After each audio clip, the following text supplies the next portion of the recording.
Kamu pernah nyium bau setelah hujan kan? Sebetulnya itu bau apa ya? Dan kenapa kita suka banget sama bau itu? Sejumlah tumbuhan ngeluarin minyak unik. Dan selama hujan, bau ini menyebar melalui udara.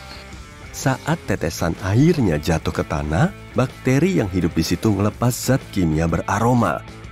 Petir yang menyambar juga memecah molekul dan melepas ozon. Makanya udaranya terasa seperti klorin. Tapi kenapa sih kita suka banget sama bau zat kimia ini? Manusia dan alam perlu hujan untuk bertahan hidup. Indera pengecap dan penciuman kita telah berkembang selama jutaan tahun untuk menikmati aroma ini. Tapi ini cuma salah satu teori yang didukung sejumlah ilmuwan. Kenapa ya kita nggak bisa nemu ujung pelangi? Nah, sebetulnya pelangi itu bukan objek material. Makanya nggak bisa disentuh dan dirasain.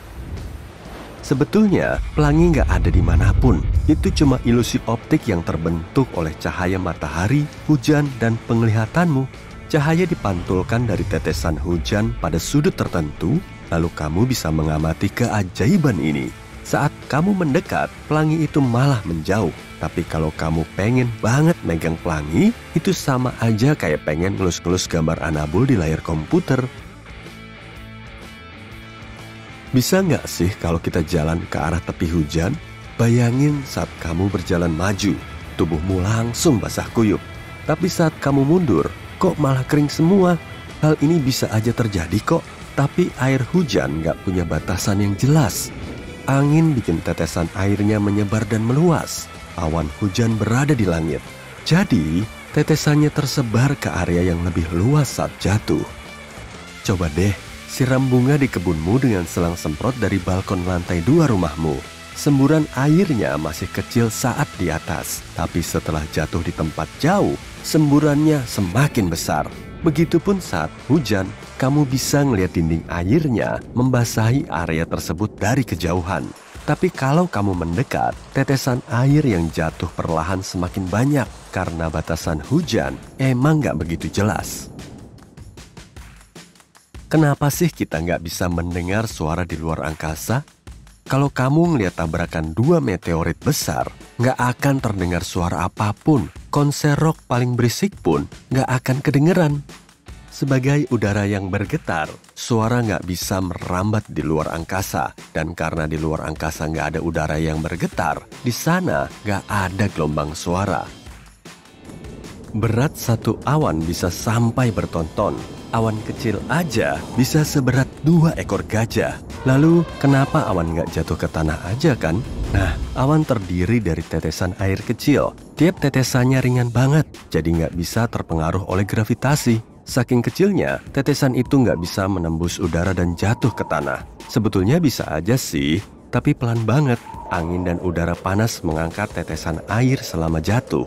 Jadi, gumpalan awan berasal dari miliaran tetesan air.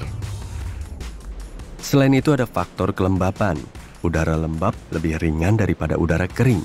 Makanya nggak jatuh. Udara ini selalu terangkat dari tanah. Makin bertambah ketinggiannya, semakin beku udaranya.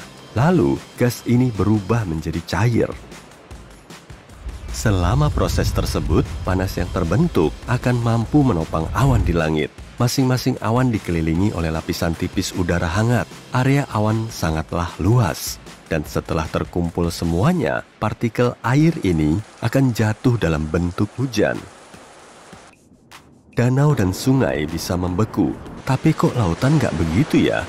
Lautan emang dingin, tapi masih mengandung banyak panas. Dan semakin luas areanya, makin sulit juga panasnya hilang.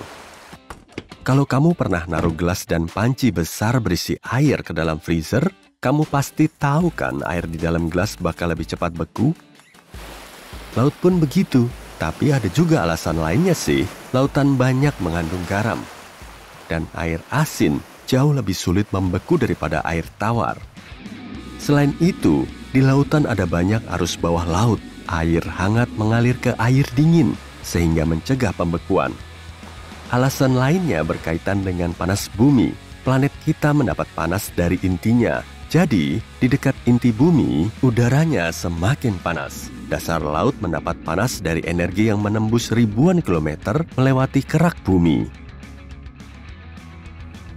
Semisal nih, kamu lagi jalan santuy, tiba-tiba hujan mulai turun. Apa yang akan kamu lakukan agar tubuhmu nggak terlalu kebasahan? Kalau kamu lari, tetesan airnya bakal lebih banyak mengenaimu. Itu sama aja kayak nabrak tetesan hujan kan? Nah, kalau kamu lari ke arah angin, kamu bakal lebih cepat kuyup. Tapi kalau kamu jalan pelan, tubuhmu akan kena lebih banyak air dari arah atas. Kamu bingung ya? Para saintis memperkirakan kalau kamu lari cepat, kemungkinan basahmu akan berkurang 10%. Tapi nggak ada bedanya juga sih antara 100% dan 90%. Jadi percuma aja, mendingan lari aja ke warung kopi terdekat. Kalau kamu bisa segera nyari tempat berteduh, tubuhmu nggak akan terlalu basah kuyup. Dijamin deh. Petir bisa nyamber lagi di tempat yang sama nggak sih? Bisa dong, lihat aja gedung yang menjulang dengan menara tinggi. Petir sering nyamber puncak menaranya lebih dari sekali. Arus listrik cenderung nyari jalan yang paling mudah dan tercepat. Makanya, petir milih objek yang paling tinggi di area terkecil. Menara tinggi yang dibangun di atas bukit pasti akan disambar petir. Nah, biar aman, bangunan kayak gini perlu diberi penangkal petir.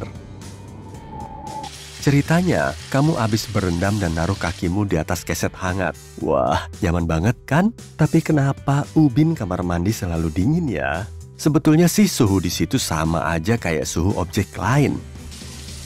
Udara lembab yang hangat bisa menaikkan suhu dinding dan lantai. Tapi saat kamu nginjak ubin, panasnya hilang.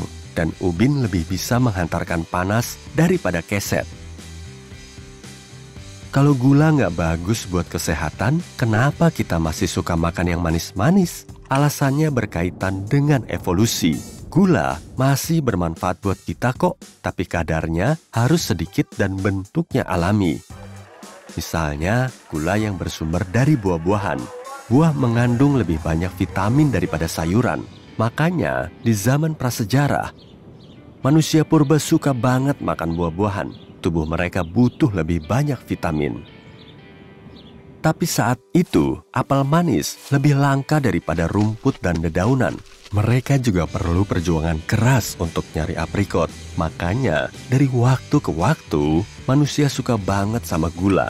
Dan setelah beberapa saat, gula ditambahin ke coklat dan camilan. Tapi kita tetap aja ngerasa lapar. Kok anjing gak keringetan ya? Sebetulnya sih mereka keringetan juga, tapi sistem keringat mereka nggak sama kayak kita. Anjing juga punya kelenjar keringat di bawah bulu. Keringat anjing terperangkap di bulu mereka dan nggak bisa menguap. Jadi, keringatnya ini lebih terlihat di area tanpa bulu, seperti telapak kaki dan ujung hidung. Cara termantul buat nurunin suhu badan anjing adalah melalui pernapasan.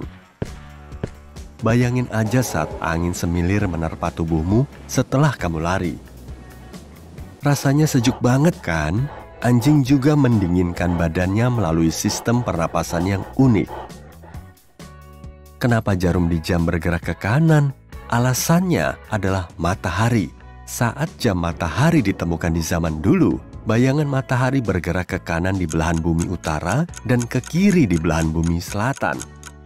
Orang-orang dari utara lah yang pertama bikin jam mekanik, jadi jarumnya selalu bergerak ke kanan. Bayangin aja kalau orang di belahan bumi selatan yang bikin jam itu. Kenapa ya makanan kalengan bisa awet banget? Padahal nggak perlu ditaruh di kulkas dan nggak akan basi. Penyebabnya bukan karena suhu, tapi karena di situ nggak ada bakteri. Mikroorganisme bisa mempengaruhi makanan, tapi mereka nggak bisa masuk ke wadah tertutup. Udara juga nggak bisa masuk ke makanan kaleng. Jadi, di dalam kaleng ada ruang hampa udara. Di situ, mikroba nggak bisa berkembang biak. Kenapa sih cabai bisa pedes? Dan kenapa banyak orang suka banget sama makanan pedes? Cabai terlindung dari hewan pengerat dan serangga berkat rasanya yang pedes. Rasa pedas ini berasal dari zat unik bernama capsaicin. Zat tersebut mampu mengaktifkan reseptor khusus di dalam mulut dan menyebabkan sensasi terbakar. Akibatnya, tubuh melepaskan endorfin untuk ngilangin pedas. Nah, karena itulah banyak orang suka makanan pedas. Keju Swiss punya lubang karena jerami. Partikel kecilnya masuk ke ember berisi susu, lalu mengendap.